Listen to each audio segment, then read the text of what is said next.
예, 안녕하세요. 예. 자, 우리 복습 삼아서 30페이지.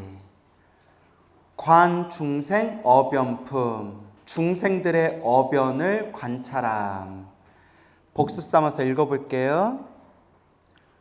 30페이지.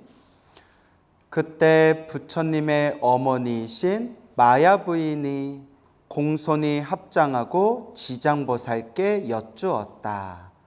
성자시여, 연부제 중생이 짓는 갖가지 업과 그에 따라 받는 지옥의 과보는 어떠합니까? 지장보살이 답하셨다. 천만세계 모든 국토에 지옥이 있기도 하고 없기도 하며 여인이 있기도 하고 없기도 하며 불법이 있기도 하고 없기도 하며 성문과 벽지불이 있기도 하고 없기도 하듯 지옥의 죄보도 한 가지만 있는 것은 아닙니다. 마야 부인이 다시 지장보살께 여쭈었다. 바라옵건대 연부제에서 지은 큰 죄업으로 인하여 나쁜 곳에 떨어져 과보를 받는 것에 대하여 듣고자 하옵니다. 성모시여 잘 들으소서. 제가 대강 말씀드리겠습니다. 왜냐하면 이제 자세히 말하면 끝이 있어요, 없어요? 예, 자세히 말하면 그냥 뭐 몇백 년, 몇천 년을 말해도 끝이 없어요. 그러니까 일단 굵직하게 대강 말씀드리겠습니다. 성자시여 말씀하여 주옵소서. 연부제에서, 연부제는 우리 남선부제, 우리 인간이 살고 있는 세상이라고 했죠? 지은 큰 죄로 받게 되는 과보는 대강 이러합니다. 어떤 중생이 부모에게 불효하고 살해까지 한다면, 아이고 참 입에 담기도 무섭죠. 당연히 무간지옥에 떨어져 천만억 겁이 지나도 벗어날 기약이 없게 됩니다. 그래서 우리 신통제일 목건연존자도 맞아서 살해당해서 죽으셨죠. 근데 목련종자 같은 신통제일 대거룩하신 아라한 스님이 이번 생에 맞아 죽은 이유도 누가 지은 업보였다? 자기가 지은 업보였고, 수없는 과거 전생에 목련존자가 무슨 업을 지었다고 했죠? 예, 부모님을 살인한 업보가 남아있어서 그 얘기 자세히 나오죠? 제가 저번에도 또 잘 말씀을 드렸죠? 부모님을 죽였던 업보가 남아있어서 이번 생 아라한이 되었는데도 그 업이 남겨진 업보에 의해서 그 업을 받게 된 것이다. 그러니까 여러분 인과법을 무섭게 여겨야 돼요. 무슨 법? 예, 아라한이 돼도 이 인과법을 피한다 못 피한다. 예, 그래서 깨달은 자는 받아야 할 업보가 왔을 때 흔들림이 없을 뿐이지 거기에 대해서 괴로운 마음을 일으키거나 흔들리는 마음을 일으키지 않을 뿐이지 업 자체를 완전히 피해가는 건 아니에요. 그러니까 이 인과법이 얼마나 무서워요. 아라한들조차도 이 업을 피할 수가 없구나. 여러분 아라한이에요, 아니에요? 아니죠. 선생님 저 아라한인 것 같아요 하면 우리 관계 어떻게 된다고 했어요? 어색해진다고 했죠. 그러니까 우리 같은 범부준생은 수없는 과거 전생에서부터 지었던 그 업보들, 그 갚고 닦아야 할 업보가 얼마나 많겠어요. 인과법을 무섭게 여겨야 돼. 알겠죠? 다만 부처님께 간절하고 기도하고 염불하면 크게 받을 걸 어떻게 받는다? 작게 받는다. 어떤 중생이 부처님의 몸에 피를 내거나 삼보, 불법성 삼보를 비방하고 경전을 공경하지 아니한다면 이 또한 마땅히 무간지옥에 떨어져 천만억 겁이 지나도 벗어날 기약이 없게 됩니다. 어떤 중생이 사찰의 재물을 훔치거나 손해를 끼치고 비구 비구니를 더럽히며 절 안에서 함부로 음행을 하거나 생명을 죽이고 해치면 이러한 무리도 당연히 무간지옥에 떨어져 천만억 겁이 지나도 벗어날 기약이 없습니다. 어떤 중생이 마음은 사문이 아니면서 거짓 사문이 되어, 저번에 우리가 사문이 출가자라는 뜻이다 설명드렸죠? 출가자, 산스크리트어로 슈라마나. 그러니까 출가자들은 빵을 먹어도 무슨 빵을 먹어야 돼요? 슈크림, 슈라마나. 어떤 중생이 마음은 사문, 출가자가 아니면서 거짓 출가자, 사문이 되어 절의 재물을 함부로 사용하고 신도를 속이고 계율을 어기고 갖가지 나쁜 죄를 지으면 이러한 무리도 마땅히 무간지옥에 떨어져 천만억 겁이 지나도 벗어날 기약이 없습니다. 어떤 중생이 재물, 곡식, 음식, 옷 등 승가의 물건 가운데, 승가는 화합된 모임. 그래서 이제 쌍가라고 해요. 뭐라고 해요? 상가.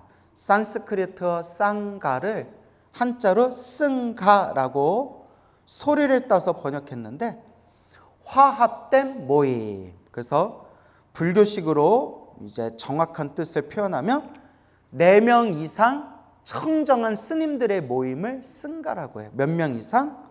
4명 이상. 근데 그 4명이 함께 모여 살지 않아도 이 세상 안에 4명의 스님들이, 4명의 깨끗한 스님들이, 청정한 스님들이 이 세상에 머무르고 있으면 이 세상에 무엇이 있다라고 표현할 수 있는 거예요? 승가가 있다. 4명 이상의 스님들의 화합된 모임. 승가의 물건 가운데, 그러니까 승가 하면 우리는 그냥 스님들 이렇게 그냥 해석해요. 스님들. 그러니까 스님들의 화합된 모임. 승가의 물건 가운데 단 한 가지라도 주지 않은 것을 취하면 이러한 무리도 당연히 무간지옥에 떨어져 천만억 겁이 지나도 벗어날 기약이 없게 됩니다. 재물, 곡식, 음식, 옷 등 스님들, 이 승가의 물건 가운데 한 가지라도 주지 않은 것을 취하면 무서운 업보를 받게 된다. 예전에 어느 모 사찰에 있었는데, 어딘지 얘기하긴 뭐하고요. 그래도 오래전 얘기죠. 거의 뭐 10몇 년 전 얘기인 것 같은데, 그때도 저도 풋풋한 30대 초반이었어요. 그때 법당에 어느 신도분이 화려하게 직접 만들었는지 특별 주문을 했는지 사찰에 큰 행사가 있어가지고 법당에 2단인가 3단짜리 화려한 케이크를 이렇게 법당에도 올려놨어요. 2단, 3단으로 이렇게 이제 만든 화려한 케이크였는데, 우리 스님들끼리 이제 사시불공 올리면서 지심정래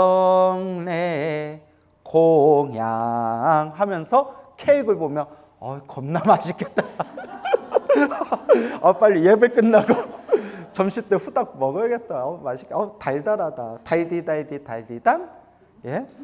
밤양갱이 아니라 2단 케이크. 그래서 점심 때가 됐는데 케이크 안 내려온 거예요. 케이크 맛 좀 보려고 했는데. 근데 그 다음 날이 돼도 이제 케이크를 못 먹었어요. 그래서 우리 대중스님들끼리 주지욕을 엄청 했어요. 욕심은 많아가지고 그 큰 걸 혼자 먹었나 보다. 아우, 내 치사하고 더럽다 막 이러면서. 근데 한 며칠 지났는데 어느 날 이렇게 밥 먹고 뭐 주지스님하고 차 한잔하는 자리였나? 그러니까 한 일주일 정도 지났던 것 같아요. 주지스님이 좀 살짝 얼굴이 찡그리면서 주지스님 이런 얘기를 하시는 거예요. 아우, 내가 이런 얘기하면 치사한 것 같아서, 속 좁은 것 같아서 내가 말 안 하려고 했는데, 그래도 스님들아, 그 그렇게 좀 특별한 케이크 좀 들어왔으면 주지 스님 맛 좀 한번 보세요. 그렇게 좀 스님한테 주지 스님도 좀 챙겨주고 해야 되는 거 아니냐. 야, 어떻게 그거 니들끼리 다 먹냐? 막 이러세요.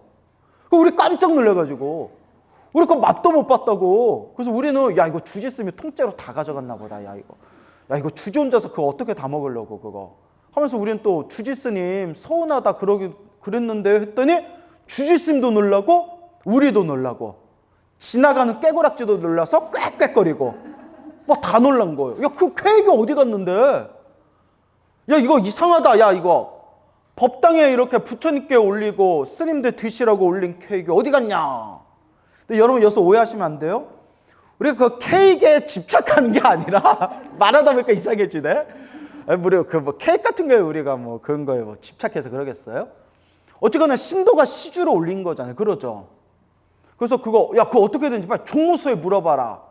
그 종무소에서는 공양간에 내렸는데요. 야, 공양간에 물어봐라. 그 공양주 보살님한테 물어봐라.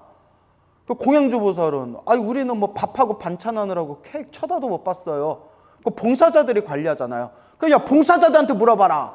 그 봉사자들은 뭐 알아요, 몰라요? 우리도 모른다 막 이렇게 시침이 떼는 거예요. 그 뭐 이거 진실은 어디로 갔는지 몰라요. 이거 그 케이크는 누가 가져갔냐는 거예요.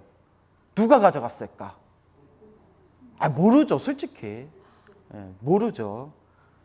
그러니까 이렇게. 근데 이런 경우가 은근히 있어요.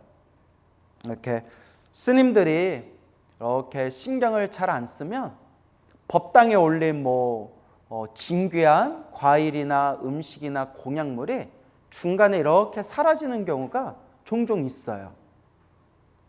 그 예전에 어디 시골절인데 이름만 대면 알만한 유명한 시골절이에요. 시골에 있는 지방에 있는 그도 유명한 절인데 시골에는 이제 공양주 보살님 구하기가 힘들어요. 공양주 보살님 구하기가 너무 힘든데 거기 아주 싹싹하신 공양주 보살님이 계셨어요. 공양간에. 그래서 이제 몇 달 후에 그 절에 다시 갔는데 공양주 보살님이 안 보이시는 거예요. 되게 싹싹하신 분이었는데 스님 거기 공양주 보살님 성격 엄청 좋아 보이셨는데 어디 가셨어? 한숨을 푹 쉬면서 주지스님이 집으로 보냈다 야 광우야. 아니 왜요? 사람 성격 좋아 보이던데. 광우야, 너도 언젠가 주지를 할 날이 오겠지만 겉만 봐서는 안 된다 광우야. 자꾸 그렇게 참기름하고 식용유가 없어지더래요. 자꾸. 그리고 집이 조금 멀리 떨어진 곳이었는데 자꾸 집으로 택배를 보내더래요. 근데 이제 주지스님 입장에서는 이제 의심하고 싶지도 않은 거예요. 같이 절에서 밥 먹고 같이 일하고 지내는 사이인데 주지스님도 에이 우리 공양주가 그럴 사람 아니야 이랬는데 알고 봤더니 자꾸 참기름하고 식용유 같은 게 자꾸 없어지는 거예요. 또 참기름 같은 거 은근히 비싸잖아요. 절에서 쓰는 좋은 참기름. 혹시 하고 이제 지켜봤더니 그렇게 절에 있는 그 냉장 창고에 있는 그렇게 음식들에 자꾸 손을 대고 참기름, 식용유 같은 거 막 집으로 보내고. 근데 또 무서운 게 봉사자들 중에서도 그런 분들이 있어요. 봉사자들 중에서도.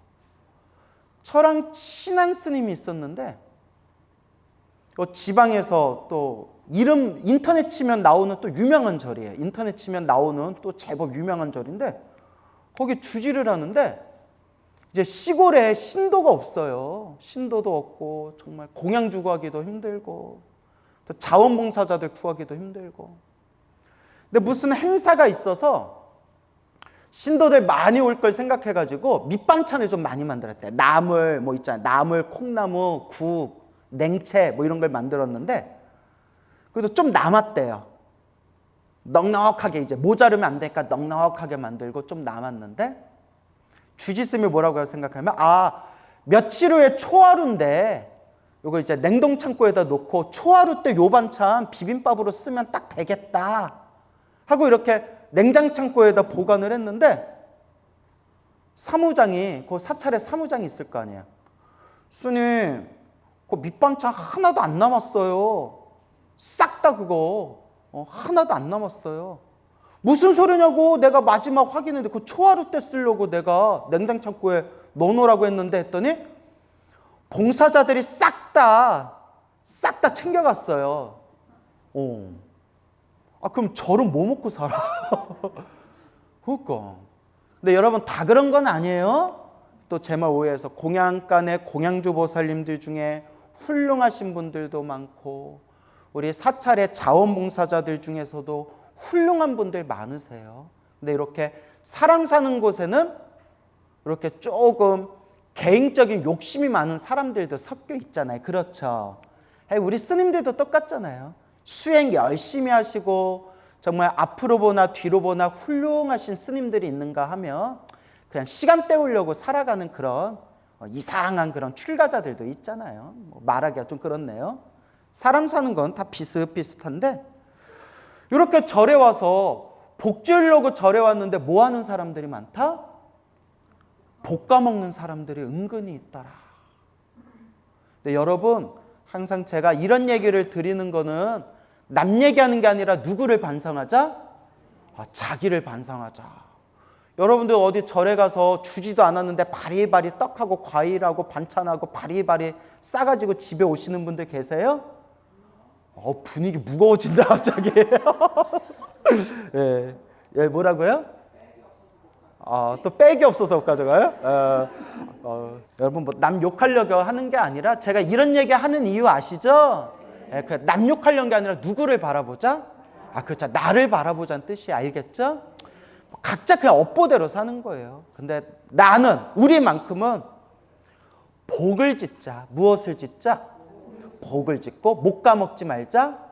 복 까먹지 말자라는 걸 명심하자라는 뜻에서 드리는 거예요. 아시겠죠? 그래서 우리 이 중생들이 너무나 업보가 두꺼워서 절에 와서 부처님 시봉 잘하면 무량한 공덕을 지을 수가 있는데 그 자그마한 욕심, 그 사실 몇천 원, 몇만 원짜리, 그 몇천 원, 몇만 원짜리 그거 하나 아끼려고 몇천 원, 몇만 원 아끼려고 무서운 업보를 짓고 복을 까먹는 그런 사람들이 주변에 있더라. 하지만 여러분 이게 남 얘기 아니라 제 얘기예요. 그래서 저도 항상 틈틈이 저도 복을 지으려고 하거든요. 항상 어디 절에 가도 불전에 10,000원이라도 꼭 넣고 어디 선방에 가면 제 현평껏 대중공양도 올리고 또 공부하시는 학인 스님들 많지는 않아도 제 현평껏 장학금도 드리고 그럼 이제 항상 발언하는 게 부처님 제가 수없는 과거 전생에 알고 지었건 모르고 지었건 제가 지금까지 살아오면서 복 까먹은 게 있다면 무엇을 까먹은 게 있다면 제가 복을 까먹은 게 있다면 제가 이렇게 공양 올리는 이 보시공덕으로 제가 복 까먹은 그 업보가 조금이라도 소멸하게 해주시옵고 제가 이렇게 좋은 마음으로 보시공덕을 올린 그 공덕이 조금이라도 있다면 저에게 시주하신 시주자들에게 이 공양을 다 돌리겠습니다. 항상 이렇게 발언을 하는 거예요. 그러니까 여러분 복 까먹지 맙시다. 알겠죠? 요 얘기하다가 이야기가 길어졌네요. 어떤 중생이 재물, 곡식, 음식, 옷 등 승가의 물건 가운데 단 한 가지라도 주지 않은 것을 취하면 이러한 무리도 당연히 무간지옥에 떨어져 천만억 겁이 지나도 벗어날 기약이 없게 됩니다. 성모시여 어떤 중생이라도 5가지 무간죄를 지으면 마땅히 5무간지옥에 떨어져 잠깐 고통을 쉬고자 하여도 쉴 수가 없습니다 라고 나오죠. 그래서 여기에 5가지 무간죄라고 나오죠. 그래서 우리가 흔히 5가지 무간죄 하면 오역죄라고 불러요. 무슨 죄? 오역죄. 무간지옥에 떨어지는 5가지 오역죄. 그래서 설명드렸는데 오역죄, 아버지를 죽이고 어머니를 죽이고 아라한을 죽이고 부처님 몸에 피를 내게 하고 그리고 승가, 수행을 열심히 하는 스님들의 화합된 모임 승가를 무너뜨리면 그것은 이제 무간지옥, 무간죄업을 짓는 5가지 큰 무거운 업보, 오역죄다. 앞에서 다 설명드렸죠? 네. 마야 부인이 거듭 지장보살께 여쭈었다. 무간지옥은 어떠한 곳입니까? 무간지옥을 다른 말로 아비지옥이라고 한다고 했죠? 성모시여 모든 지옥은 대처리산 안에 있습니다. 무슨 산? 처리산. 그래서 우리 앞에서 우리 공부할 때 이 삼천대천 세계를 구성하고 있는 9개의 산과 8가지의 바다 해서 뭐라고 한다고 했죠? 4글자로 구산팔해. 앞에서 다 배웠죠? 자, 이렇게 메모하라고까지 했잖아요. 그래서 여러분들 열심히 메모는 하셨는데 어디 있는지 못 찾겠죠? 네, 그러시네요. 그래서 구산팔해 9개의 산과 8개의 바다가 있는데 가운데 있는 산이 무슨 산이라고 한다고 했어요? 수미산. 가장 바깥에 있는 산이 무슨 산이라고 한다고 했어요? 처리산. 그리고 처리산 밑에 지옥이 있다. 이거 앞에서 설명드렸죠? 예. 그래서 설명 다 드렸어요. 와준 것만도 참 고맙고 감사해요. 그래요. 성모시여 모든 지옥은 대처리산 안에 있습니다. 938해 중에서 가장 바깥에 있는 산. 그리고 처리산 밑에 뭐가 있다? 지옥이 있다. 그 가운데 대지옥이 18곳이 있으며 그 다음에 지옥이 또 500곳이 있어. 이름이 각각 다르며 또 그 다음에 지옥이 1100이나 있는데 1100이나 있는데 역시 이름이 각각 다릅니다. 그러니까 1000가지 100가지 수많은 지옥들이 있어요. 근데 그 지옥은 누구의 업보 따라서 생기는 걸까요? 내 업보, 중생 업보 따라서 생기는 거예요. 그래서 칼날같이 화를 잘 내고 성질을 잘 내고 칼날같이 날카로운 성격으로 사람들을 괴롭혔던 중생들은 무슨 지옥에 떨어지고? 칼산지옥에 떨어지고. 내 마음이 뭐와 같았기 때문에? 칼날 같았기 때문에. 마음이 막 펄펄 끓는 활활 타오르는 분노의 불길로 활활 타오르는 분노로 수많은 중생들을 괴롭히고 수많은 중생들을 고통스럽게 한 중생들은 무슨 지옥에 떨어지고? 화탕지옥에 떨어지고. 이렇게 자기 업보 따라서 떨어진다는 거예요. 알겠죠? 그래요. 그래서 우리가 이번 생에 이 지옥, 이 인과 윤회라는 것을 마음으로 무섭게 여기면서 항상 선업을 짓도록 노력해야 됩니다. 알겠죠?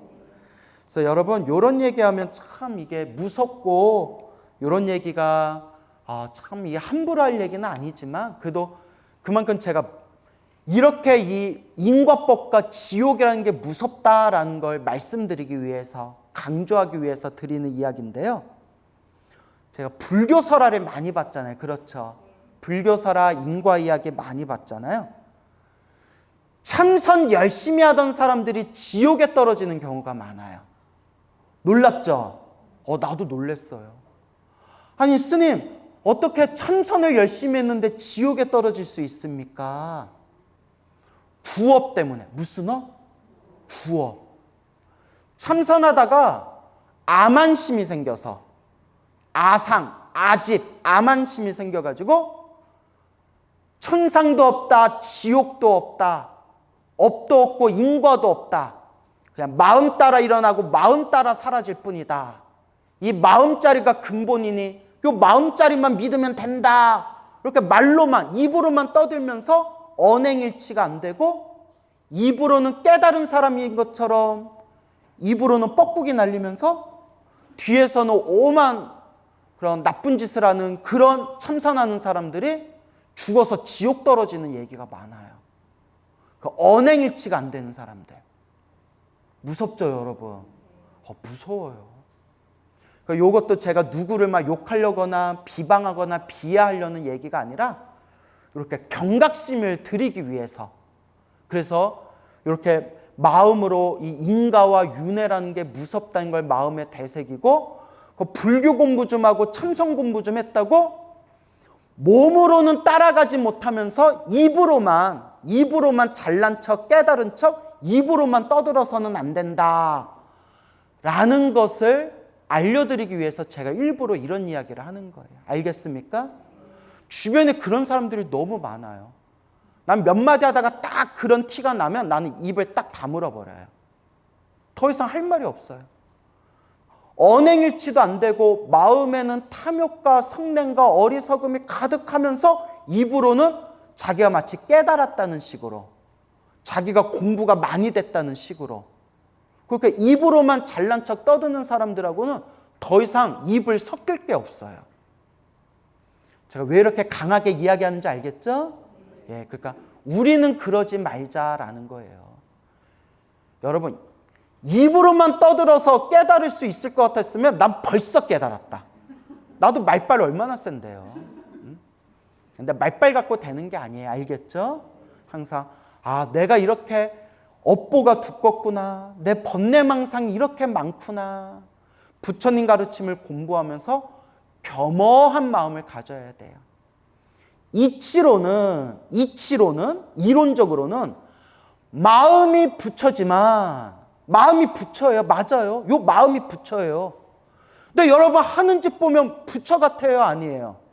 아니잖아요. 세상에 이렇게 이런 중생들 어디 있어요? 마음 쓰는 거 보면 찌간해가지고 입으로는 부처다라고 하면서 마음 쓰는 거 보면 엄청나게 우리가 쪼잔하잖아요. 그래서 제가 이렇게 입으로 제가 업을 지으면서 이렇게 강하게 얘기하는 것은 스스로 겸허한 마음을 가지고 공부하면서 나 잘났다라는 생각을 일으키지 말아라. 탐욕과 성냄과 어리석음이 완전히 소멸하는 그날까지 항상 우리는 부처님 법 앞에서 겸손해야 돼요. 뭐 해야 된다? 겸손해야 돼. 그래서 옛날부터 큰 스님들이 그런 말씀하셨어요, 여러분. 나 잘났다라는 생각 딱 들기 시작하면 공부가 끝난 거래요. 더 이상 공부 못 한대요. 오죽하면 큰 스님들이 그런 얘기 하셨겠어요. 그러니까 여러분들 나 잘났다라는 생각 있어요, 없어요? 없죠? 있는 것 같은데. 네, 여러분, 참선 수행이 정말 훌륭한 수행법이지만 제가 25년 동안 중로로 타면서 여러 이제 사람들을 보면 좀 유독 참선 수행하는 사람이 약간 아상이 높은 경우가 있어요. 그러니까 몸과 마음은 못 따라가면서 입으로만 좀 살아있는 경우가 있어요. 어떤 의미인지 알겠죠? 그래서 제가 참선하시는 분들을 제가 비하하는 게 아니에요. 참선하시는 분들은 참선하신 분들대로 아주 훌륭한 분들이지만 이렇게 조금 업보가 두꺼운 분들 중에서 보면 나 참선한다 하면서 마음이 부처다. 깨달을 것도 없고 수행할 것도 없다. 내 마음이 본래 부처인데 무슨 따로 밖에서 깨달음을 구하고 수행을 하냐. 입으로만 떠들면서 하는 짓 보면 탐욕과 성냄과 어리석음에 똘똘 뭉쳐있는 사람들을 내가 너무 많이 봐서 그래요. 하지만 훌륭한 분들도 있습니다. 예, 그래요. 아유, 참 제가 말이 조심스럽네요. 그러니까 제가 얘기하려고 하는 거는 다 누구를 반성하자? 예, 나 자신을 반성하자라는 의미지 누군가를 욕하려는 건 아닙니다. 예, 또 제 말을 오해하지는 말아줬으면 좋겠어요. 자, 항상 이렇게 부처님 법을 닦으면서 겸허한 마음이 있어야 된다. 그래서 지옥, 참 이 지옥이 무서워요. 여러분, 지옥에 떨어졌던 거, 수 없는 과거 전생에 지옥에 떨어졌었던 거 기억나요, 안 나요? 안 나요? 안 나니까 이렇게 사는 거예요, 우리. 우리가 지옥에 떨어졌던 거 다 기억나면 우리가 이번 생 이렇게 안 살아요. 아이고 무서워라. 이 지옥이 정말 무서운 곳이었다. 내가 지옥에서 벗어나 이렇게 소중한 사람 몸을 만나고 이번 생 사람으로 태어나 이 소중한 부처님 법을 만났으니 이번 생 내가 잘 닦아야 되겠다. 이런 마음이 밑바닥에서 솟구치게 되는 거예요. 그래서 항상 이 인과법을 무섭게 여겨야 됩니다. 무가 안지옥은 순전히 쇠로 만들어졌는데 성의 둘레는 8만리나 되고 높이는 1만리나 됩니다.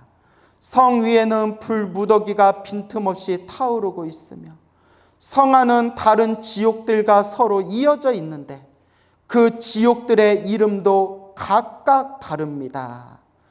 그 가운데 더욱 특별한 무간지옥이 있으니 둘레는 1만 8천리요 담장의 높이는 1천리이며 위에 불은 밑으로 타 내려오고 밑에 불은 위로 솟구치며 쇠로 된 뱀과 쇠로 된 개가 불을 뿜으면서 담장 위를 동서로 쫓아다닙니다. 그 내부에는 넓이가 1만리나 되는 큰 평상이 있습니다. 그곳에서는 한 사람이 벌을 받아도 그 몸이 평상 위에 가득 차고 1000만 사람이 벌을 받을 때도 또한 각자의 몸이 평상에 가득 차는 것을 보게 되니 모든 죄인은 죄업의 과보로 인하여 온갖 고통을 두루 갖추어 받게 됩니다. 누구 업보대로 받는다는 거예요? 내 업보대로 받는다. 아유 무섭다. 그곳에 백천야차와 악귀들은 칼날 같은 이빨과 번개 같은 눈빛과 구릿의 손톱을 가지고 있습니다. 그들은 죄인을 끌고 다니며 창자를 빼내어 토막을 쳐 자르기도 하고 어이고 창자를 빼내어 토막을 쳐 자르기도 하고 큰 쇠창으로 죄인의 몸을 찌르거나 입과 코를 찌르며 혹은 배로부터 등까지를 꿰뚫어 공중에 던졌다가 도로 바다 평상 위에 놓기도 합니다. 무섭죠 여러분? 그리고 쇠로 된 매는 죄인의 눈을 쪼아먹고 쇠로 된 뱀은 죄인의 목을 감아 조입니다. 온몸 마디마디마다 긴 몫을 내리받고 혀를 뽑아내어 쟁기로 갈며 구리쇳물을 입에 붓기도 하고 뜨거운 철사로 몸을 감는 등 10,000번 죽였다가 10,000번 살렸다고 합니다. 지옥에서 고문당하다가 꽥 하고 죽는 게 아니라 죽으면 뭐예요? 또 살아나고 죽으면 또 살아나고 죽으면 또 살아나고 죽으면 또 살아나고 언제까지 죽었다 살아나는 걸 반복하는 거예요? 그렇죠. 이 업이 다 소멸할 때까지, 이 업보가 다 소멸할 때까지. 그래서 옛날 큰 스님들 법문에 보면 이런 내용이 나와요. 큰 스님들이 참선하시고 염불하시고 수행하시다가 몸이 크게 아프시거나 큰 고초를 겪게 됐을 때 우리 같은 중생들은 내가 이렇게 수행도 하고 염불도 하고 기도도 하고 정진도 했는데 왜 나에게 이런 일이 생기나, 왜 나에게 이런 일이 생기나 원망하는 마음을 일으키지만, 일반 중생들은 원망하는 마음을 일으키지만 우리 큰 스님들은 어떻게 마음을 돌리느냐. 아, 내가 지옥에 떨어질 정도로 큰 업보가 있었는데 내가 수행하고 수행해서 크게 받을 걸 지금 어떻게 받는구나? 작게 받는구나.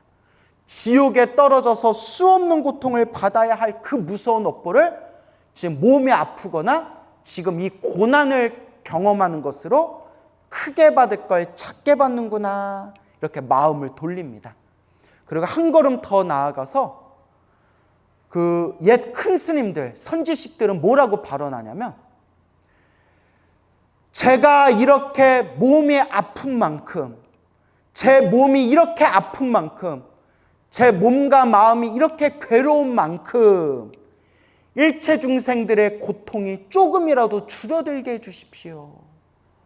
일체 중생의 고통을 내가 지금 다 받고 일체 중생들이 받아야 할 고통을 제가 지금 그걸 감내해야 할 테니 제가 고통스러운 만큼 누구의 괴로움이 사라지게 해주십시오? 중생들의 괴로움이 사라지게 해주십시오. 이렇게 이제 발언하는 거예요. 저도 해봤는데 잘 될까요? 안 될까요? 생각보다 잘 안 돼요. 나도 당장 막 힘들어 죽겠는데 제가 중생들의 고통을 다 대신 받을 테니 중생들의 고통이 대신 다 사라지게 해주십시오. 이런 마음 내기가 쉽다 어렵다? 어려워요. 근데 그 정도 마음을 내야 진짜 보살이라는 거예요. 그 정도 마음을 내야 진짜 보살이라는 거예요. 부처님, 나만 잘 되게 해주세요. 우리 가족만 잘 되게 해주세요. 나 돈 많이 벌게 해주시고, 우리 자식 대학 잘 붙게 해주시고, 우리 남편 회사에서 승승장구하게 해주세요. 이렇게 나만 위해서 기도하는 거는 아직 진짜 수행이 아니라는 거예요. 모든 중생의 고통을 제가 다 받을 테니까, 제가 고통스러운 만큼 중생들의 고통이 다 소멸하게 해주세요. 중생들의 괴로움이 조금이라도 사라지게 해주세요. 라고 해야 이제 진짜 보살의 수행이 시작된다는 거예요. 대단하죠, 여러분? 보살이라는 게 이렇게 위대한 표현이에요. 알겠죠, 보살님들? 응? 그래서 지금은 안 되더라도 자꾸 정진하는 수밖에 없어요. 뭐 하는 수밖에 없다? 자꾸 정진하는 수밖에 없고, 여기서 이제 중요한 거, 부처님께 발언할 때, 부처님, 중생들의 고통을 제가 대신 다 받을 테니까 중생들이 괴로움에서 벗어나고 행복하게 해주세요. 중생들 고통을 제가 대신 받겠습니다. 라고 발언하면 사실 누가 더 행복해질까요? 내가 더 행복해지는 거예요. 참 그 묘한 도리가 있어요. 그래서 지장보살님은 한순간도 쉬지 않고 지옥에 가서 중생들을 제도하지만 누가 제일 행복할까요? 지장보살님 제일 행복하세요. 참 이 묘한 도리가 있어요. 우리가 그 맛을 봐야 돼요. 알겠죠? 그래서 여러분, 기도할 때 항상 마지막에 무엇으로 마무리해라? 사옹서원. 중생을 건지오리다. 번뇌를 끊어오리다. 법문을 배우오리다. 그리고 불도를 반드시 이루오리다. 기도의 마지막은 사옹선으로 마무리하시라고 제가 몇 번이나 간곡하게 말씀드렸죠? 결국은 누가 더 복을 받는다? 내가 더 복을 받는다. 꼭 명심하시기 바랍니다. 그러다가 이 세계가 무너질 때는 다른 세계로 옮겨가서 태어나고, 그 세계가 무너지면 또 다른 세계로 자꾸 옮겨가다가, 이 세계가 다시 이루어지면 이 세계로 돌아오게 됩니다. 그러니까 세계가 무너지면 다른 세계 지옥에 또 태어나고, 그 세계가 무너지면 또 다른 세계에 또 태어나고, 이걸 반복한다는 거예요. 뭐가 닿을 때까지? 업보가 닿을 때까지, 그 업을 다 갚을 때까지. 또 업으로 인해 느끼게 되는 업감에, 업으로 인해 느끼는 그 감각을 업감이라고 해요. 업감에 몇 가지가 있다? 5가지가 있어. 오무간이라 이름하는데, 무슨 간? 오무간이라고 이름하는데, 그 5가지는 다음과 같습니다. 첫째, 여러 겁을 지낼지라도, 여러 겁, 여러 시간, 여러 세월을 지낼지라도 밤낮으로 고초를 받음이, 괴로움을 받음이 잠깐 동안도 끊을 사이가 없기 때문에, 잠깐이라도 쉴 틈이 없기 때문에 무간이라고 하며, 쉴 틈이 없다는 거예요.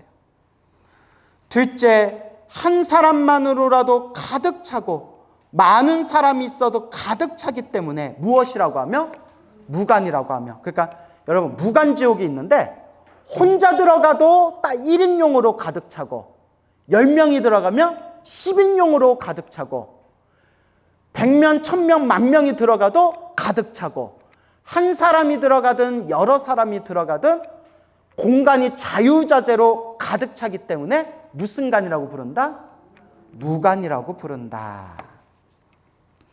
셋째, 형벌을 다루는 기구로 쇠로 된 방망이, 매, 뱀, 늑대, 개, 맷돌, 톱, 도끼와 가마솥에서 끓는 물, 쇠그물, 쇠사슬, 쇠나귀, 쇠말 등이 있는데, 생가죽으로 목을 조르고 뜨거운 쇳물을 몸에 부으며, 배가 고프면 쇠구슬을 삼키게 하고, 목이 마르면 쇳물을 마시게 하기를, 해가 다하고 겁이 다하여 한량없는 나유타겁이 지나도록, 나유타겁, 헤아릴 수 없는 시간, 헤아릴 수 없는 세월, 나유타 겁이 지나도록 끊어질 사이가 없이 쉴 틈이 없이 고통을 연달아 받아야 하기 때문에 무슨 간이라 한다?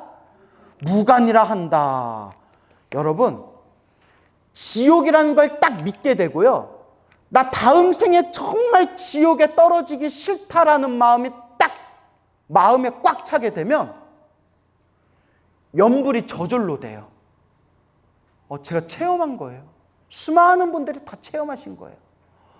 지옥이 너무 무섭다, 나 정말 지옥 떨어지기 싫다 라는 게 마음에 딱 믿음이 차면 뭐가 저절로 나온다? 염불이, 기도가 저절로 돼요. 그래서 믿음이 딱 차게 되면 수행은 저절로 되는 거예요. 여러분이 수행이 잘 안 되고 염불이 안 되고 기도가 안 되면 아직 뭐가 부족한 거예요? 믿음의 힘이 부족한 거래요. 지옥이 100% 있다. 내가 이렇게 살다가 다음 생에 지옥에 떨어질지 악귀로 태어날지 축생으로 떨어질지 알 수가 없다. 무섭다라는 게 딱 그 마음이 생기면 염불이 저절로 된다니까요. 꿈에서도 염불이 돼요. 해봤어야 알지. 나무 아미타불. 아시겠죠? 넷째, 남자와 여자 중앙에서 태어나니와 변방에서 태어나니, 늙은이와 어린이, 귀한이와 천하니, 천은 하늘의 신, 용왕, 신, 하늘에 있는 신들, 귀신은 모든 영적인 존재들, 할 것 없이 죄를 지으면 과보를 받는 것이 누구나 똑같기 때문에 무슨 간이라고 하면 무간, 자기가 지은 업보대로 이 업을 받는다는 거예요. 그래서 무간이다. 다섯째, 이 지옥에 처음 들어갔을 때부터 백천겁에 이르도록 하루에 10,000번씩 죽고 10,000번씩 살아나되 그 사이에 단 한순간만 쉬고자 하여도 쉴 수가 없습니다. 쉴 틈이 없어서 무간이에요. 10,000번 죽고 10,000번 살아나고 그 고통에 쉴 틈이 없다. 오직 업이 다해야, 자기가 지은 그 업보가 다해야 비로소 다른 곳에 나게 되는 것을 제외하고는 생사가 끊임없이 이어지기 때문에 무간이라고 하는 것입니다. 이 무간지옥 안에서 살았다가 죽었다가 살았다가 쉴 틈이 없이 그 괴로움을 받게 된다. 성모시여, 마야 부인인 이제 뜻하는 거죠. 성모시여, 무간지옥에 대한 것을 대강 말하자면 이와 같으며, 만일 지옥의 형벌을 다루는 기구 등의 이름과 그 모든 고통을 상세히 말하자면 한 것 동안이라도 다 말할 수가 없습니다. 긴 세월 동안 말해도 다 표현할 수가 없습니다. 그래서 대강 말한다는 거예요. 대강 말했는데도 무서워요, 안 무서워요? 무섭죠. 그러니까 여러분, 우리 이번 생 잘 닦아야 돼요.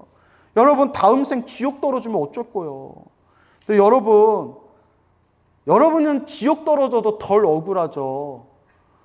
스님이 내가 지옥 떨어지면 얼마나 더 쪽팔리겠어요, 여러분. 이렇게 여러분들한테 좋은 얘기하고 법문만 하다가 나 지옥 떨어지면 얼마나 쪽팔리고 창피하겠어요. 네? 그래서 여러분, 제가 지옥에 안 떨어지는 방법 수없이 제가 강의하면서 말씀드렸죠? 그렇죠, 염불. 기분이 다 좋다. 이렇게 대답 착착하면 얼마나 좋아요. 죽으면서 뭐 하면서 죽을 정도만 돼도, 딱 염불하면서 죽을 정도만 되면 다음 생에 지옥, 악이, 축생에는 절대 안 떨어진대요. 절대 안 떨어진대요. 그리고 스님, 평소에 기도는 많이 했는데 죽을 때 갑자기 휙 죽어가지고 염불을 못하고 죽었을 때는 어떡합니까? 그래서 걱정할 필요가 없대요. 평소에 염불을 많이 했기 때문에, 마치 여러분, 나무가 동쪽으로 향하고 있으면, 나무가 동쪽으로 이렇게 구부려져 있으면 그 나무를 베었을 때 어느 쪽으로 떨어질까요? 동쪽으로 떨어지겠죠. 자기가 이렇게 구부러진 곳으로 힘이, 무게가 실리면서 떨어지잖아요. 그와 같이 죽을 때 염불하면서 죽지 못했다 하더라도 평소에 염불공덕을 많이 지어 놓으면 마치 동쪽으로 구부러진 나무가 쓰러질 때 동쪽으로 쓰러지듯이 평소에 염불을 많이 한 공덕의 힘으로 반드시 사막도를 뛰어넘어서 자기가 원하는 바 좋은 곳에 태어날 수 있다라고 분명히 큰 스님들께서 말씀하셨습니다. 아시겠죠, 여러분? 그러니까 여러분, 지옥이 무섭다면 방법은 하나밖에 없어요. 따라해 보세요. 염불. 간절한 염불. 따라하라고 해도 안 따라해요. 마야 부인은 이 말을 듣고 근심 어린 얼굴로 합장 정례하며 물러났다. 근심 어린 얼굴로. 왜냐면 지옥에 떨어진 중생들 슬퍼하는 마음이에요. 본인이 지옥에 떨어질 일은 없잖아요. 지옥에서 고통받는 중생들을 슬퍼하는 얼굴로 합장하고 정례. 정례는 정수리가 땅에 닿을 정도로 큰 절을 올리는 걸 합장 정례. 정례, 큰 절을 뜻하는 거예요. 합장 정례하며 물러났다. 예, 자, 그 다음에는 제4 염부 중생 억감품. 염부 중생, 염부제 중생이, 이 인간 세계 중생이 받는 업보. 자, 한번 천천히 읽으면서 또 설명해 볼게요. 그때 지장보살 마살이 부처님께 아뢰었다. 세존이시여, 저는 부처님의 위신력으로 백천만억의 세계에 수많은 분신을 나타내어 모든 업보 중생을 제도하고 있나이다. 그래서 우리가 흔히 그런 이야기 하잖아요. 관세음보살님, 지장보살님이 중생들을 제도한다고 하시는데 이렇게 중생들이 많고 중생들이 저마다 저 좀 도와주세요, 저 좀 도와주세요 하는데 언제 일일이 다 찾아다니면서 중생을 제도하시겠냐, 이런 이제 우스갯소리를 하잖아요. 근데 걱정할 필요가 없다. 자, 여기 보면 백천만억 세계에 무엇을 나타낸다? 수많은 분신을 나타내요. 모든 업보 중생을 제도하고 있다라고 되어 있죠. 그래서 우리도 천수경에 보면 원화 분신 변진찰 이런 표현 나오죠. 그러니까 여러분, 천수경이 내용이 엄청 좋아요. 그냥 좋은 내용만 뽑아서 만든 게 천수경이에요. 그러니까 한문으로만 원화 분신 변진찰, 원화 광도 재중생 이렇게 한자로만 읽지 말고 이렇게 우리말로 뜻을 좀 음미하면서 읽으셔야 돼요. 천수경이 내용이 엄청 좋아요. 그래서 원화 분신 변진찰하면 변진찰이 수많은 세계를 변진찰이라고 해요. 수많은 세계에 무엇을 나툰다? 분신, 몸을 나툰다. 그래서 천수경에도 원화 분신 변진찰, 수많은 세계에 몸을 나투어 널리 중생을 제도하겠습니다 라고 하는 거죠. 만일 부처님의 대자비 위신력이 아니라면 능히 수많은 분신을 나타내지 못할 것이옵니다. 제가 이제 부처님의 부촉하심을 받아, 부촉, 이제 부탁이란 뜻이에요. 부촉은 부탁. 부처님의 부탁을 받아. 부처님이 무엇을 부탁하셨을까요? 위없는 깨달음을 얻어 널리 누구를 제도해라? 중생을 제도해라. 부처님의 부촉하심을 받아 아일따께서 성불하실 때까지, 누가 성불할 때까지? 아일따. 아일따 보살님이 여기 딱 가로 열고 나오네요. 아일따 보살님이 누구를 뜻하는 거예요? 미륵보살. 지금 미륵보살님이 어디에 계시다고 했어요? 도솔천 내원궁. 그리고 도솔자하고 내원자가 들어가면 무조건 지장도량이라고 했죠.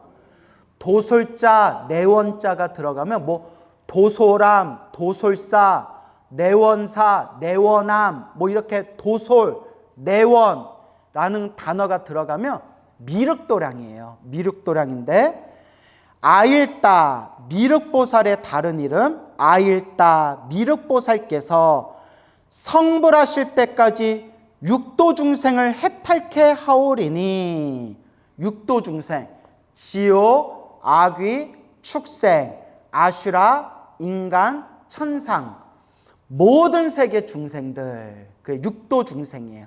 모든 세계 중생을 해탈케 하오리니 해탈케 하다 괴로움에서 이제 벗어나게끔 하오리니 바라옵건대 세종께서는 염려하지 마옵소서라고 이야기하네요. 뭐 하지 마옵소서?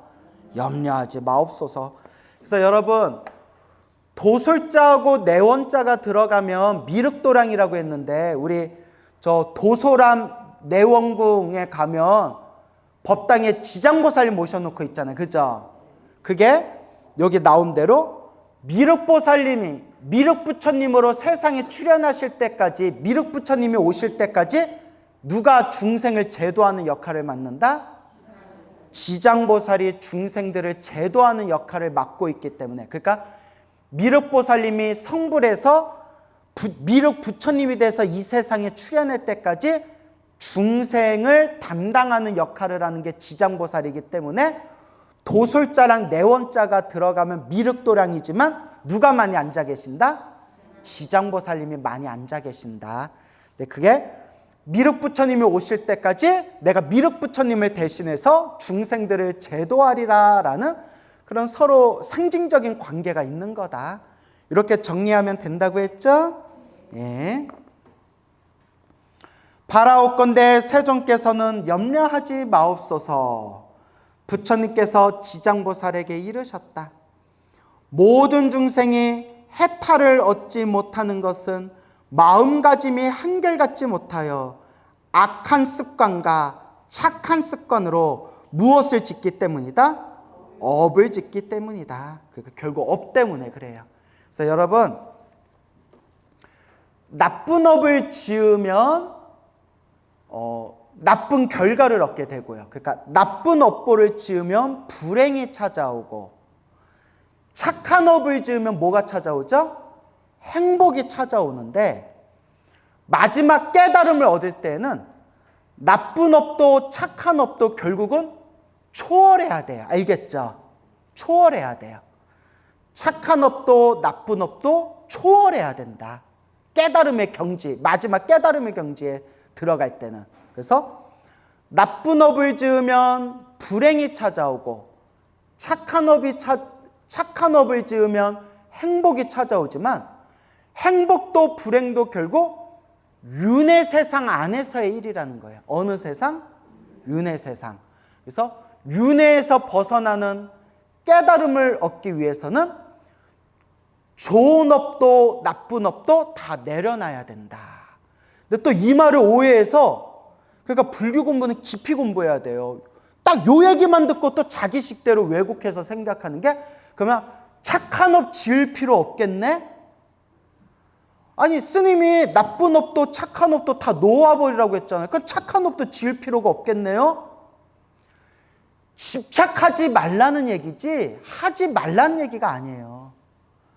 착한 업도 짓지 말아라 라고 한다면 뭐하러 부처님께서 천안제일 아나율이 바늘구멍에다가 실을 넣는데 눈이 머셔가지고 실을 못 넣었을 때 유명한 얘기 있잖아요.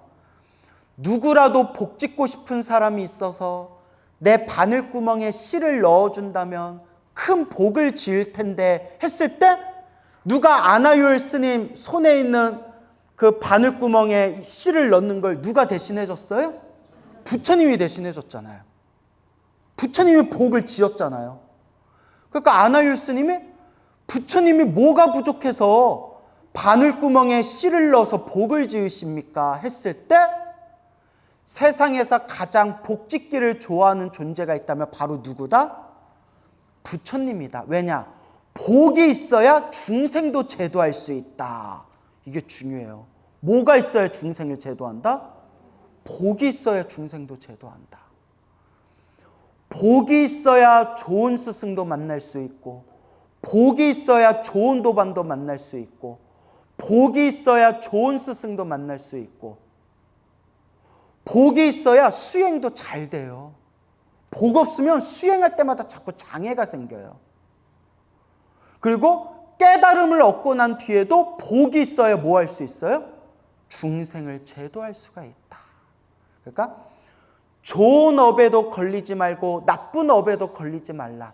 좋은 업도 나쁜 업도 다 내려놔야 된다라고 하는 것은 좋은 업도 나쁜 업도 그 업이라는 것에도 집착해서는 안 된다라는 그런 공의 사상, 공사상, 그 무엇에도 집착하지 말아라라는 무집착을 가르쳐주기 위한 설법이지, 아, 좋은 업에도 집착하지 말라고 했으니까 복질 필요도 없고 착한 일 할 필요도 없고 그냥 인생 막 살면 되겠구나 라고 생각하면 될까요, 안 될까요? 절대 안 되는 거죠. 근데 실제로 좋은 업도 걸리지 말고 나쁜 업에도 걸리지 말아라 라는 말을 듣고, 아, 좋은 업을 지을 필요도 없구나 라고 생각하는 사람들이 있을까요, 없을까요? 있어요. 내가 그런 사람들이 봤기 때문에 하는 얘기예요. 그래서 여러분, 하나만 알면 안 돼요. 여러분, 우리가 공상당을 왜 무식하다고 그러죠? 하나밖에 모르잖아요. 공상당 하나만 최고라고 하잖아요. 골고루 봐야 돼요. 아, 여기서는 이렇게 얘기하셨구나. 저기서는 저렇게 얘기하셨구나.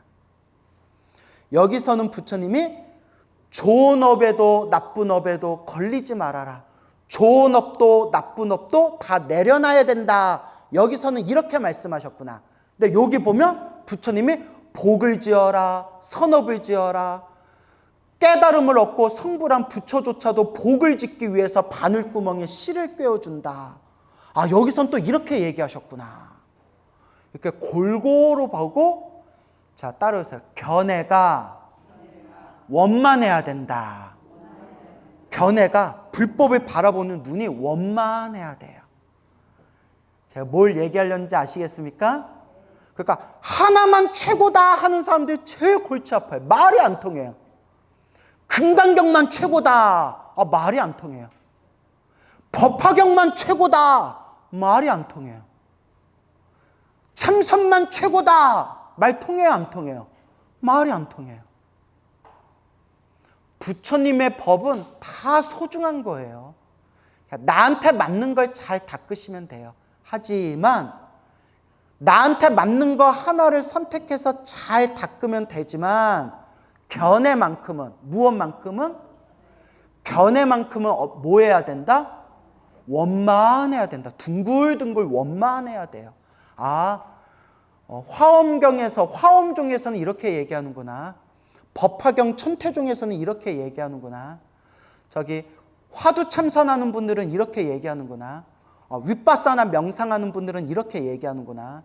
아, 저기 티베트 불교 공부하는 분들은 이렇게 얘기하는구나. 아, 밀교를 연구하시는 분들은 이걸 이렇게 해석하시는구나.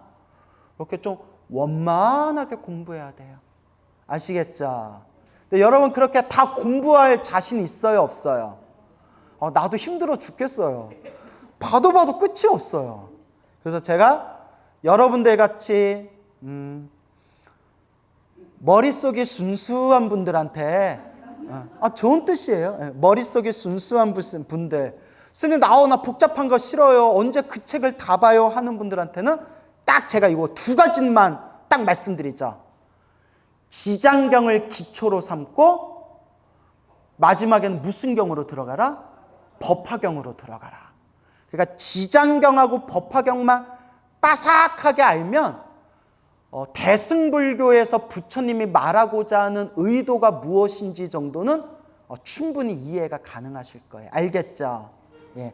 그리고 제가 지장경을 기초로 삼으라는 이유가 어떤 뜻인지 같이 공부해 보니까 아시겠죠?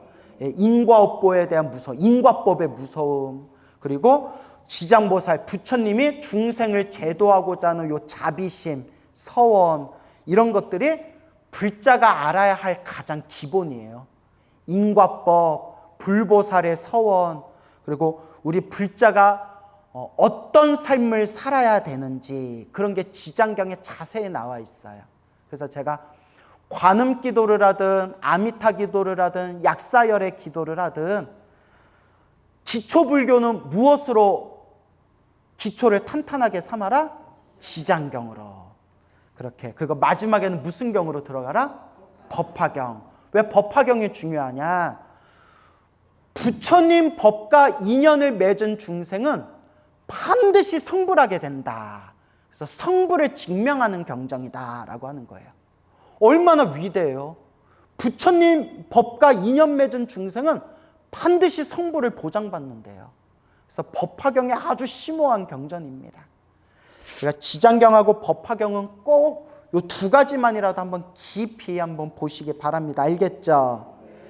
근데 스님, 나는 지장경도 모르겠고 법화경도 모르겠고 뭐 하얀 거는 종이고 검은 건 글씨고 스님이 얘기하면 일주일 지나면 싹 다 잊어먹고 이런 분들이 혹시 계시다면 괜찮아요. 하나만 기억하세요. 따라서 염불. 결국은 염불이에요. 알겠죠? 네, 딱 염불. 자, 그래서 여러분 이렇게까지 이 이상 어떻게 쉽게 얘기합니까, 여러분? 예? 그래서 지장경이 기초불교로서 아주 중요한 겁니다. 모든 중생이 해탈을 얻지 못하는 것은 마음가짐이 한결같지 못하여 악한 습관과 착한 습관으로 업을 짓기 때문이니라. 그래서 따라해서 업습. 이 지독한 업의 습관. 지독한 이 업의 습관. 우리 중생들이 너무나 지독한 이 업의 습관이 있어요. 정말 어느 큰 스님은 정말 앞으로 보나 뒤로 보나 야, 이분은 정말 큰 스님이다 하는 그런 걸출하신 큰 스님이 계시는데 돌아가시는 날까지 화내는 습관을 못 버렸어요. 그 업습이 이렇게 무서운 거예요. 죽는 날까지 화내는 습관을 못 벗었어요. 그리고 또 어떤 분은 사람들한테 화도 내지 않고 성격도 둥글둥글하고 성품도 참 좋으신데 옆에서 모셔보면 그렇게 인색하대요. 죽으면 저거 다 어디다 쓰려고 그러지? 할 정도로 그렇게 인색하시대요. 성격은 되게 좋은데 그렇게 인색하시대요. 또 어떤 분은 정말 보시를 많이 하세요. 당신이 보시도 많이 하고 사람들한테도 신도들한테도 보시해라 해가지고 널리 보시하는 분이 있어요. 저도 그래서 그분 절의 계좌에다 저도 이렇게 해가지고 보시도 올리고 한 적이 있었거든요. 좋은 곳에 보시하시길래 그렇게 보시하고 공양 올린 걸 그렇게 좋아하시는데 성격 까칠하다고 유명하세요. 그렇게 성격이 까칠하대요. 근데 정말 공양은 잘 올리세요. 그리고 어떤 분은 이것저것 막 사람들한테 베풀기도 잘하고 성격도 좋고 그분 성격 참 성품이 좋으셔 소리도 듣는데 옆에서 보면 좀 너무하이 싶을 정도로 명예욕이 많으세요. 또 희한하죠? 사람들한테 베푸는 것도 좋아하고 되게 검소하게 사시고 성품도 되게 좋은 편인데 옆에서 모셔보면 깜짝 놀랄 정도로 너무 명예욕이 높으세요. 근데 여러분 이것도 이제 남 욕하려는 게 아니에요. 다 저보다는 훌륭한 분들이에요. 진짜예요. 저보다는 훌륭한 분들이에요. 근데 제가 이런 얘기를 하는 거는 그렇게 저를 포함해서 사람의 모습을 보니까 업습이 이렇게 무섭다는 거예요. 뭐가 무섭다? 업의 습관. 이렇게 업의 습관이 무서워요. 이게 남 얘기가 아니라 우리 얘기예요. 여러분들도 여러분 업의 습관, 이번 생 여러분 가지고 있는 성격의 습관 하나 고치기가 쉬울까요? 어려울까요? 지독하게 어려워요. 지독하게 어려워요. 그래서 제가 항상 하는 얘기지만 결국 남 볼 필요 없이 누가 닦아야 된다? 내가 닦아야 된다. 그러니까 이제 예전에 법정 스님 아시죠? 법정 스님의 스승이었던 효봉큰 스님, 송광사의 효봉큰 스님, 효봉스님이라고 계셨는데 목숨 걸고 참선하셨는데 엉덩이가 썩을 정도로 참선하셨대요. 그래서 돌아가시는 그날까지 제자들이 이렇게 목욕할 때 등 밀어드리며 엉덩이에 그 젊었을 때 그 엉덩이에서 피고름이 터져 나오던 그 상처 자국이 돌아가실 때까지 그게 그대로 남아 있었대요. 얼마나 상처가 심했는지. 근데 효봉스님이 말년에 이제 이빨 다 빠지셔가지고 지팡이 짚고 이렇게 의자에 앉아 계시면 이렇게 이제 거기에 제자 하나가 있었는데 그 제자가 와서 자꾸 스님 뭐 누구는 누가 어떻고요, 저기는 누가 어떻고요, 여기는 누가 어떻고요. 그러면 큰 스님이 그래 그랬어. 또 그 다음날 또 누구는 뭐가 어떻고요, 또 무슨 일은 어떻게 생겼고요. 그래 그랬어. 그리고 또 그 다음날 찾아와서 또 이 사람은 어땠고요, 이 사람은 또 무슨 짓을 했고요. 그 효봉스님이 듣다 이렇게 얘기하셨대. 네가 잘해라. 근데 이게 우리한테 하는 얘기예요. 누구한테 하는 얘기예요? 우리한테 하는 얘기예요. 그래서 제가 이런 얘기 드리는 거는 이렇게 업의 습관이 무섭다라는 걸 강조하기 위해서 경각심을 가지자라는 뜻에서 말씀드리는 거고, 결국은 누가 닦아야 돼요? 내가 닦아야 돼요. 이게 남 얘기가 아니라 누구 얘기다? 우리 얘기다라는 걸 명심하시기 바랍니다. 알겠죠? 참 어려워요. 이렇게 업습이 어려워요. 그러니까 여러분 생각해 보세요. 자기 입으로 깨달았다, 자기가 참선해서 뭐 맛을 봤다, 깨달았다, 내가 뭘 안다, 이런 사람 보면 제 마음이 어떡하겠어요? 얼마나 제가 그 사람을 얼마나 황당하겠어요. 하는 짓 보면 탐욕과 성냄과 어리석음이 그대로 남아있는데 입으로만 내가 깨달았다, 내가 근본자리를 봤다 이러면 그거 보고 있는 우리 마음이 얼마나 참 어처구니가 없겠어요. 그래서 성철 스님이 항상 이런 얘기 하셨죠. 자기를 바로 봅시다. 누구를 바로 봅시다? 자기를 바로 봅시다. 그리고 속이지 말라. 뭐 하지 말라? 근데 이게 남을 속이지 말라가 아니라 누구를 속이지 말아라? 자기를 속이지 말아라. 자기 자신을 똑바로 보고 자기 자신을 속이지 말라는 거예요. 그래서 우리가 부처님 법 앞에서 겸손해야 됩니다. 부처님 법 앞에서 뭐 해야 된다? 겸손해야 된다. 아우, 내가 이렇게 번뇌망상이 많구나. 저도 그렇지만 여러분 마음도 한번 봐보세요. 여러분 딱 마음을 보세요. 탐욕이 있어요, 없어요? 있잖아요. 절에 그렇게 열심히 다니고 그렇게 뭐 참선하고 명상하고 염불하고 기도했는데도 법당에 자리 갖고 싸움 나고 몇 살 잡고 머리끄댕이 잡는 게 중생이에요. 우리가 그런 거 한두 번 봤겠어요? 저 고개 푹 숙이는 분은 찔리셔서 그런 건가요, 무살님? 왜 갑자기 고개를 푹 숙이세요? 예. 아니 우리가 다 봤잖아요.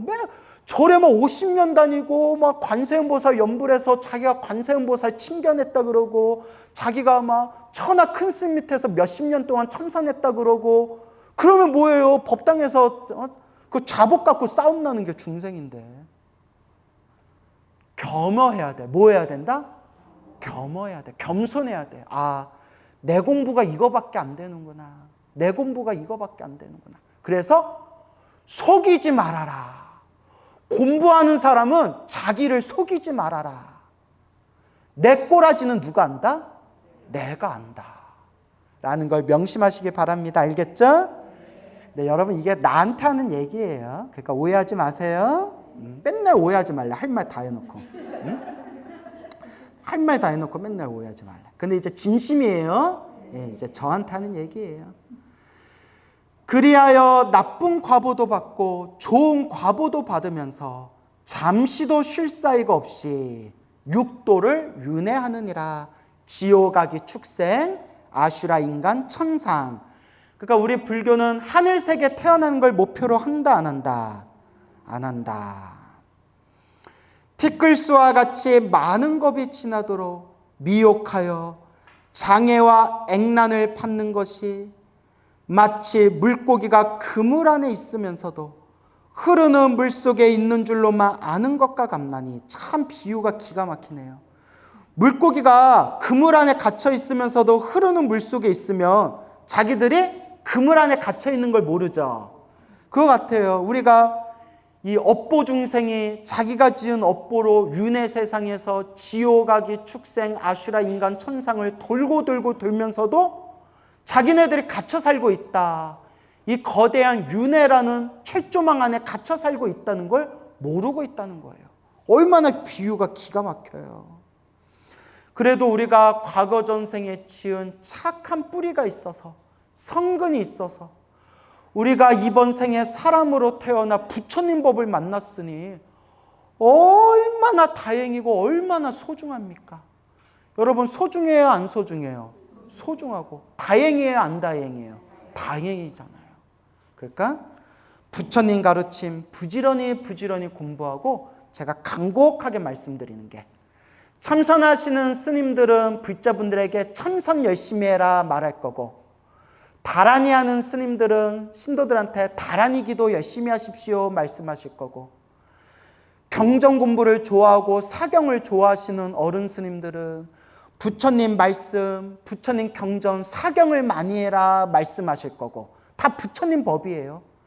저 윗바사나 수행 열심히 하신 분들은 신도들한테 윗바사나 수행하십시오 라고 말씀할 거고, 근데 저는 또 저대로 저는 이제 연불 수행에 뿌리를 내렸기 때문에 저는 불자님들에게 뭐 많이 하십시오 말씀드릴까요? 연불 많이 하십시오. 근데 결국은 자기한테 맞는 거 하시면 돼요. 알겠죠?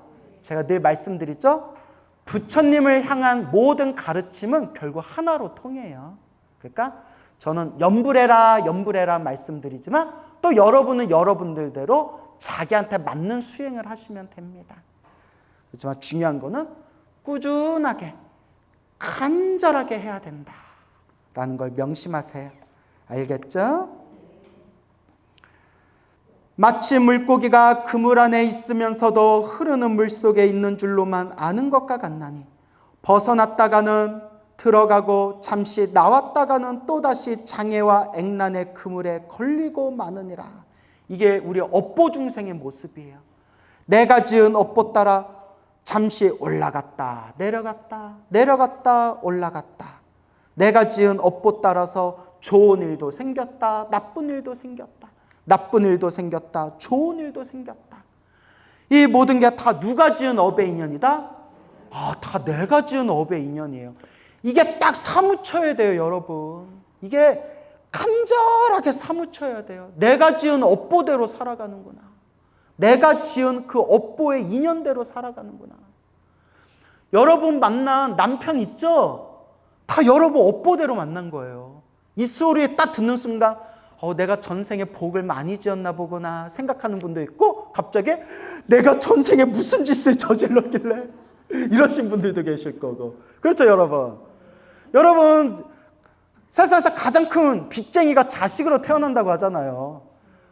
여러분이 전생에 은혜를 많이 베풀어서 은혜 갚으려고 태어난 자식들도 있지만 대부분이 빚 받으러 태어났대요. 어머니 전생에 빚 받으러 왔슈 하면서 태어난 자식들이 그렇게 많대잖아요. 누가 지은 인연대로?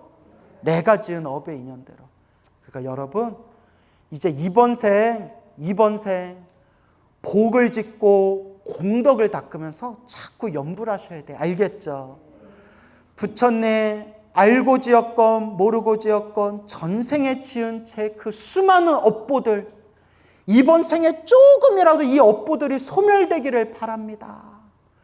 부처님 다음 생에는 지금보다 더 좋은 몸 받기를, 복이 많고 지혜 총명한 더 좋은 몸 받기를 발언합니다.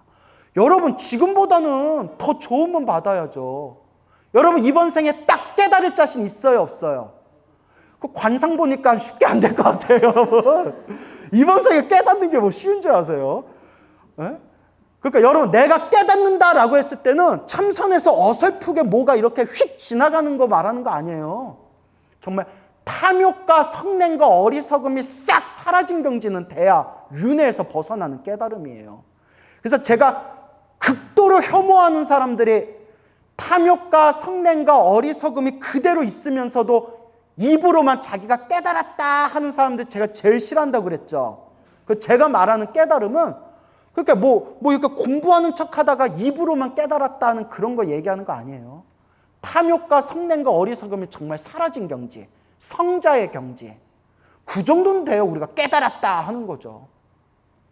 그래서 제가 늘 말씀드리는 게, 가장 좋은 거는 어디에 태어나는 게 가장 좋다? 극락세계, 성불대학교, 극락세계 태어난 것이 가장 좋다. 사리부리여 저 국토를 어떤 까닭으로 극락이라 하는가.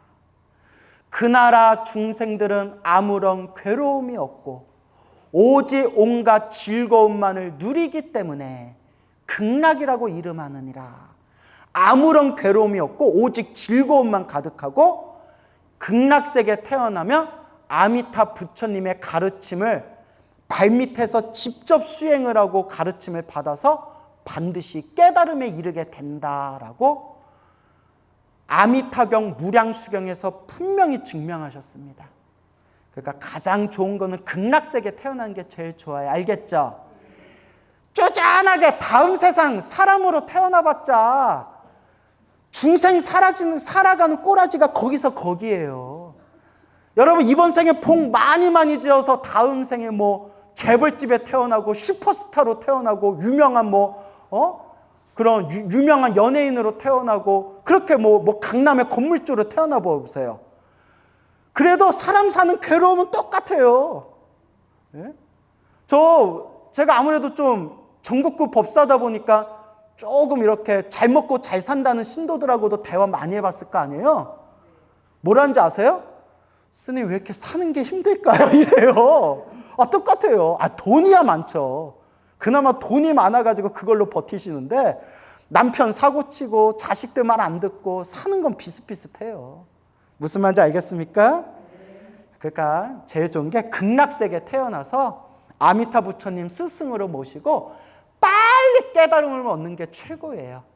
하지만 그래도 스님 저는 딱 다음 생만 전지현처럼 살다가 실제로 그렇게 얘기하신 분이 계세요. 전지현처럼 살다가 다다음 생에 극락세계 갈게요. 이렇게 얘기하면 저도 이제 할 말이 없죠, 여러분. 자, 그렇게 웃자고 한 얘기지만 제가 얘기하고 싶은 거는 그래도 우리가 다음 생보다는 좋은 몸을 받자. 알겠죠? 그리고 늘 발언하세요. 자, 합장하시고 항상 이렇게 발언하셔야 돼요. 다음 생에 어떤 몸으로 태어나건 자, 따라하세요. 세세생생 영원토록 불법승 삼보를 만나 뵙기를 발언합니다. 예, 그래서 이제 손 내리시고요. 그래서 천수경에서 뭐라고 하느냐? 원하상문 불법승. 그게 원하상문 불법승. 원하올 건데 제가 상문 항상 들을 문자인데 만나다라는 뜻도 있어요. 상문 항상 만나기를. 누구를 항상 만나기를? 불법승 삼보를 태어날 때마다 항상 불법승 삼보를 만나고 항상 부처님 바른 법 정법을 만나기를 발언합니다. 항상 그렇게 우리가 축원해야 됩니다. 알겠죠?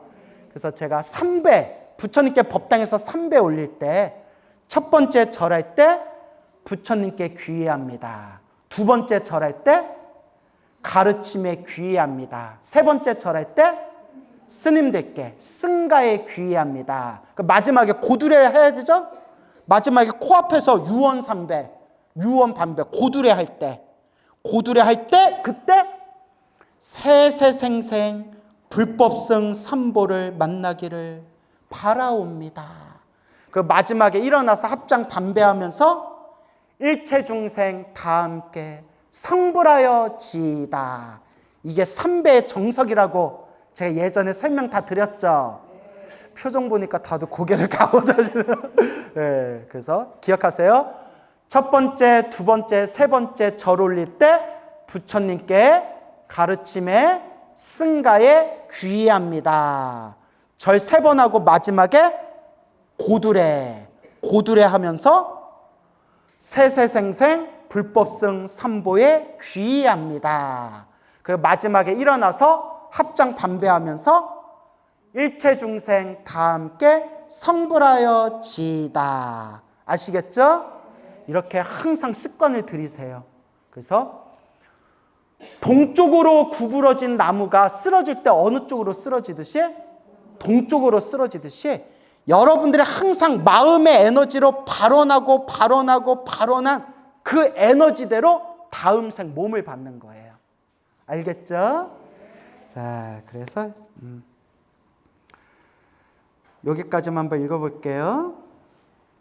내 이러한 무리들을 근심하고 염려하였더니, 내 이러한 무리, 육도 윤회하는 업보 중생들을 근심하고 염려하였더니, 그대가 아득한 옛날에 세웠던, 그대가 누구를 뜻하는 거예요? 지장보살. 그대가 아득한 옛날에 세웠던 서원을 수많은 겁을 내려오면서 거듭거듭 바라. 그게 이거예요. 거듭거듭 바라다. 뭐하다? 거듭거듭. 내 마음의 에너지대로 나무가 동쪽으로 기울어져 있으면 쓰러질 때 동쪽으로 넘어가듯이 내 마음의 에너지가 모인 대로 다음 생 끊임없이 그 몸을 받게 되는 거예요. 그래서 달라이라마 존자, 달라이라마 큰 스님은 지금 14대잖아요. 14대 달라이라마인데 그 초대 첫 번째 달라이라마 때부터 저는 항상 이 티베트를 위해서 봉사하고 티베트를 위해서 내가 이 티베트에서 부처님의 가르침을 널리 펴고 내가 부처님의 가르침을 널리 펴서 중생들을 제도하겠습니다라고 끊임없이 거듭 발언하였기 때문에 달라이라마가 태어날 때마다 지금 14대까지 티베트에서 그렇게 몸을 받는다는 거예요. 내 마음의 에너지대로. 자, 그래서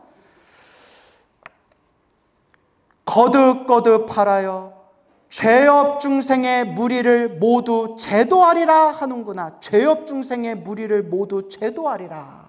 그래서 우리가 흔히 하는 얘기, 지옥에 떨어진 중생들, 지옥이 텅 빌 때까지 나는 뭐하지 않겠다? 성불하지 않겠다. 유명한 지장보살님의 발언이 있죠. 죄업 중생의 무리를 모두 제도하리라 하는구나. 내가 다시 무엇을 염려하리요? 라는 내용까지 하겠습니다. 오늘 여기서 마치겠습니다.